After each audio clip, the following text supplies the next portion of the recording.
দোকানি এসে সেই ভিখারিকে বলে, এই চাচা, এখানেও ভিক্ষা করা লাগেনি? কাস্টমার না নষ্ট করলে আপনাকে শান্তি লাগে না? আমি খেয়াল করলাম দোকানির এমন কথা শুনেও বৃদ্ধ লোকটা আমার দিকে চেয়ে আছেন এবং ডান হাতটি আমার দিকে বাড়িয়ে দেয়া।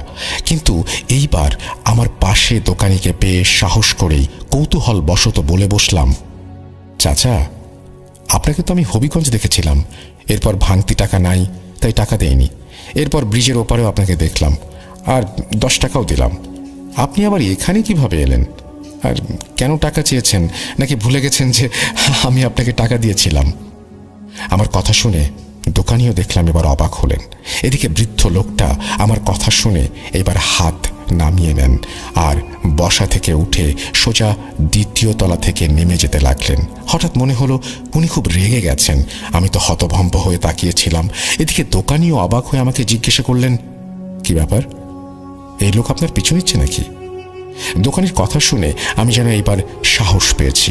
যদিও এই বৃদ্ধ লোককে আমি ভয় পাচ্ছি নাকি তার কর্মকাণ্ড আমাকে ভয় লাগিয়ে দিচ্ছে আমি বুঝতে পারছি না, কিন্তু আমি ভয় অনুভব করছিলাম তখন। এরপর আমি চা খেতে খেতে দোকানিকে বৃদ্ধ লোকটার ব্যাপারে সবটা বললাম। দোকানি আমার কথা শুনে বললেন, আজকাল ধান্দাবাজ বেড়ে গেছে, এই ব্যাটা আপনাকে ফলো করতেছে মনে হয়, আসেন জিজ্ঞেস করি। খেয়াল করেছি আমার সাথে দোকানিও এই রহস্যের সমাধান খুঁজছেন। দোকানির বয়স তেমন বেশি না, বয়স 26 থেকে 30-এর মতো। এরপর আমি এবং দোকানি 2য় তলা থেকে নেমে এলাম নিচে। আমি এর আগেও কয়েকবার ফেরিতে চলাচল করেছি। সবসময় মানুষজন কম হলেও 10-12 জন থাকতো, কিন্তু এইবার শুধু 2টা ছেলেকে দেখলাম। ওদের বাইক আছে, সেই বাইক নিয়ে দাঁড়িয়েছিলেন। আমি এবং দোকানি নিচে এসে খুঁজতে লাগলাম সেই বৃদ্ধ লোককে, কিন্তু আশেপাশে নেই। এদিকে বাইক নিয়ে দাঁড়িয়ে থাকা সেই ছেলেদের জিজ্ঞেস করলে তারা বলল, কই, অনেকক্ষণ যাবত তো আমরা দাঁড়ায় আছি এখানে, কোনো বৃদ্ধ লোককে তো দেখি নাই। ছেলে দুটার কথা শুনে দোকানি এবং আমি দুজনেই অবাক হলাম বেশ। এইবার আমার মাঝে জিন জিন ভাবটা চেপে বসে। দোকানি আমাকে বললেন, ভাই, ট্রাকে চিপা চাপা আছে মনে হয়, হয়তো লোকটা যখন নেমেছে তখন ভাইরা খেয়াল করেনি। দোকানি আমাকে কথাটা বলতে সেই দুটো ছেলে অবাক হয়ে আমাদের দিকে তাকিয়েছিল। আমিও দোকানির কথায় হ্যাঁ সম্মতি দিয়ে ফেরিতে থাকা ট্রাকগুলোর কিনারা চেক করতে লাগলাম। এদিকে ফেরির নিচের সব অংশ চেক করার পর যখন ওনাকে পাইনি তখন বাথরুমেও গেলাম। দেখলাম ওয়াশরুমের দরজা খোলা, ভেতরে কেউ নেই। আমার সাথে এবার যেন দোকানিও পাগল হয়ে যাচ্ছিল।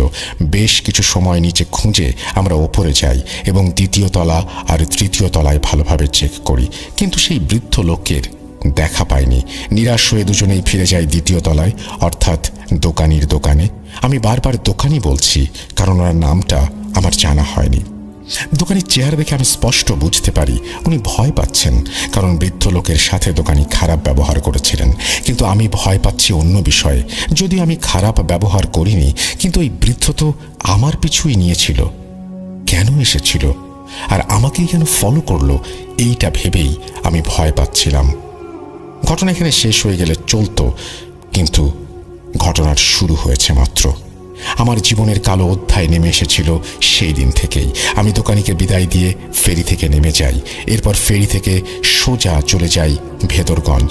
এই অবধি সবটাই অদ্ভুত হলেও ঠিক ছিল, কিন্তু ভেদরগঞ্জ বাজারে নেমে উপজেলা হয়ে যখন আমি এগোচ্ছিলাম তখন রাস্তার পাশে, অর্থাৎ আমার বাম পাশে, সেই বৃদ্ধ লোকটিকে আমি দেখতে পাই।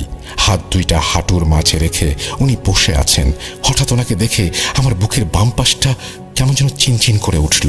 দিনে দুপুরে এত শত লোকের মাঝেও আমি ভয়ে থরথর করে কাঁপছিলাম, কিন্তু এখন তো আশেপাশে পরিচিত লোকজনও নেই। মনে মনে ভাবছিলাম দোকানির সাথে থাকলে এখন ওনাকে ধরতে পারতাম। এইভাবে আজগুবি কিছু ভাবনার মাঝে বৃদ্ধ লোকটা বসা থেকে উঠে যায় এবং আমাকে এড়িয়ে আমি যেদিক থেকে এসেছিলাম সেদিকে চলে যাচ্ছেন। কিন্তু এইবার অনেকটা পার্থক্য ছিল। গত 3 বার ওনাকে খুব কষ্ট করে হাঁটতে দেখেছি, মানে একজন বয়স্ক মানুষ হাঁটুর ব্যথা নিয়ে যেভাবে গুঁজে গুঁজে চলে ওভাবে দেখেছিলাম। এইবার ঠিক উল্টো, একজন যুবক যেভাবে হুট করে বসা থেকে উঠে দাঁড়ায় উনি ঠিক সেইভাবে দাঁড়িয়েছেন, এবং একজন যুবক যেভাবে হেঁটে যাবে তাও অনেক দ্রুত তিনিও ওইভাবে হেঁটে যাচ্ছেন। যাওয়ার সময় ওনার ময়লা মিশ্রিত সেই পাঞ্জাবির একটা আলাদা ঘ্রাণ আমার নাকে এসে লাগে। সেই মুহূর্তটায় আমার কি হয়েছিল আমি বুঝে উঠতে পারছিলাম না।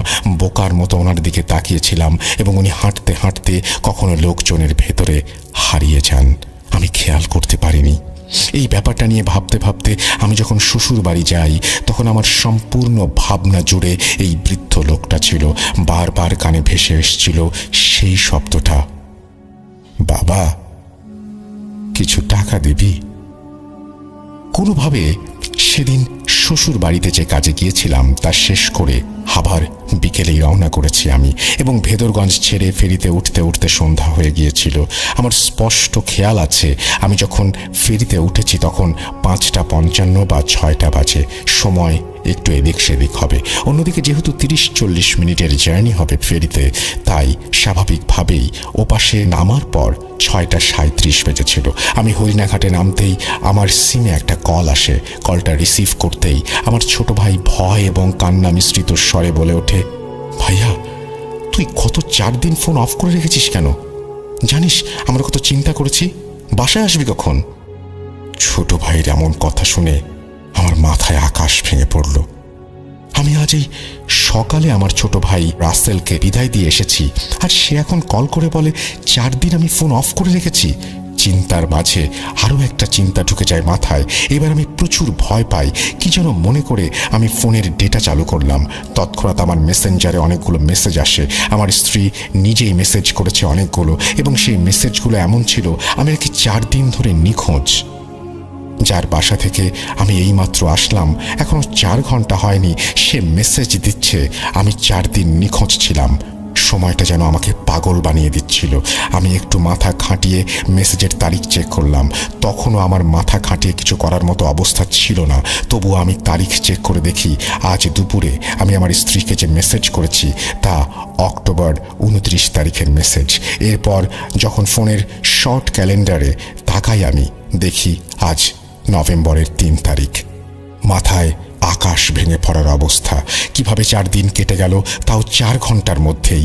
একবার ভাবছি আমার ক্যালেন্ডারের সমস্যা, আবার ভাবছি ছোট ভাই কেন কল দিয়ে বলল আমি 4 দিন যাবৎ নিখোঁজ।